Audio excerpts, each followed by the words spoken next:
लोकांचा गैरसमज आहे, मी समजतो की त्याचा विषय नाही, मी पण पाहिजे ते ऍक्च्युअल त्या शिवस्मारकला पहिलं विरोध का, दुसरं खरोखरच त्या आंदोलनापायी ते बंद पडलं किंवा त्याचा वेगळं, आज जनतेला माझ्या फुलकेपूरच्या प्रेक्षकांना तेच बघायला ऐकायचं आहे. हा जो प्रकल्प जो आला शिवस्मारक, आणि तुम्ही आता प्रश्न केला, शिवस्मारकाला विरोध नाही आमचा.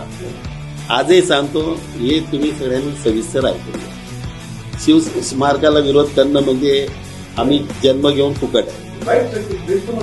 हा, तर हे आम्ही जी जागा त्यांनी निवड केली त्या पाण्यातली, त्या जागेला आम्ही विरोध केला.